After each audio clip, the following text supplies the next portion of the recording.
ناټو د غړو هیوادونو د بهرنیو چارو وزیران نن د ناروې په پلازمینه اوسلو کې غونډه کوي. پر اوکراین د روسیې برید او په ناټو کې د سویډن غړیتوب د غونډې مهمه موضوعګانې دي. د خبر نور جزئیات له خپل همکار سمیع الله جلالزی څخه اخلم چې د امریکا د بهرنیو چارو وزارت نه پروګرام سره ملګری شوی دی. جلالزی صاحب، د ناټو د غونډې په اړه تازه معلومات څه دي؟ شکیب، سلام تاسو او قدرمنو لیدونکو ته. د ناټو دا دوه ورځنۍ غونډه ده چې نن او سبا تر سره کیږي او لکه څنګه چې تاسو وویل مهمه اجنډا یې د نورو مسایلو ترڅنګ پر اوکراین د روسي برید او همدارنګه له ناټو سره د سویډن د غړیتوب مسأله ده. د ناټو سرمنشي ین ستولتنبرګ ویلي دي چې د ناټو د بهرنیو چارو د وزیرانو دا غونډه پر اوکراین د روسي له برید وروسته په نړۍ کې د امنیتي وضعیت د بدلیدو په اړه د بحث یو ښه فرصت دی. د امریکا د بهرنیو چارو وزیر انټونی بلینکن هم د ناروې پلازمینې اوسلو ته رسیدلی، خو نوموړي پرون د سویډن د بهرنیو چارو له وزیر سره په یو خبري کانفرنس کې وویل چې ترکیه باید په ناټو کې د سویډن د غړیتوب په اړه مخالفت پرېږدي. د سویډن د بهرنیو چارو وزیر بیا په ناټو کې د غړیتوب لپاره د امریکا د هڅو ستاینه وکړه.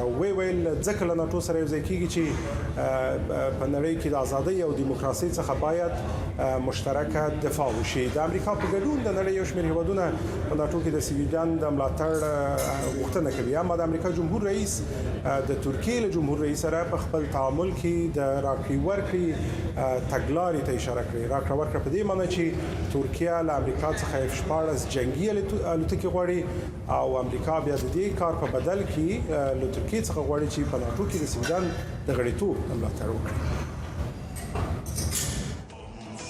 د ترکیې د ولسمشر رجب طیب اردوغان په زرګونو پلویانو د روانې اونۍ په پیل کې د هغه بریا ولمنځله. د متحده ایالاتونو د ولسمشر جو بایدن په ګډون د نړۍ مشرانو هغه ته مبارکي وویله. هغه اوس هم غواړي چې د F-16 په اړه کار وکړي. ما ورته وویل له سویډن سره یو هوکړه غواړو او موږ به دا کار وکړو. دا لومړی ځل دی چې بایدن دغه دوی موضوعګانې سره وتړلې.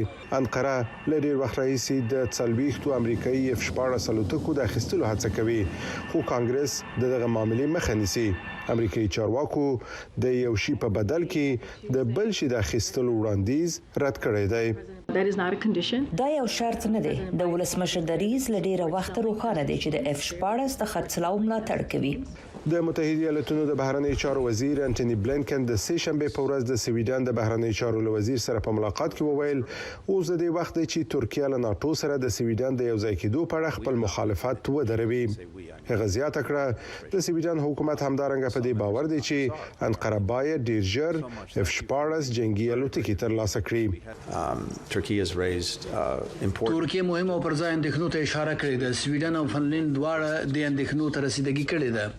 بنان اوس د وخت دی چې پرمختګ وشي. مونږ هیله من یو چې دا پرمختګ د ویلنوس لغونډې مخکې وشي. پر اوکراین د روسیې د برید په خبرګون کې فنلند او سویډن د 2022 کال په می میاشت کې د ناټو د غړیتوب غوښتنه وکړه. د ناټو غړیتوب باید د ټولو غړو لخوا تایید شي.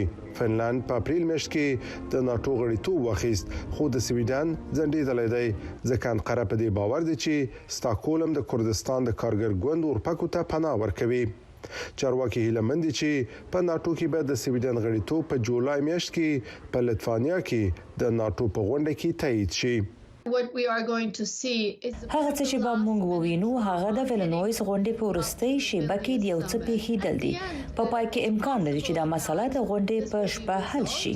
د جنگي جت الوتکو هاخوا د امریکا او ترکیې اړیکې به پیچلي او د راکړې ورکړې په توګه پاتې شي. دا هیڅ وخت 100% کې په مونږ پورې نه ده. مونږ هیله من یو چې له 50% څخه ډیر زموږ له لاس څخه ونه وځي، خو ډیر څه د بایدن او اردوغان په شخصي اړیکو پورې تړلې دي. فضا سړه وه، خوځښت یو ښه ګام دی. اردوغان پر اوکراین د روسي برید غندلای، خو په ورته وخت کې نه یوازې پر مسکو د غرب له بندیزون سره نه دی یو ځای شوی، بلکې له هغه هیواد سره سوداګریزي اړیکې هم پراخې کړې دي. سمیع الله جلالزی، د امریکا غږ.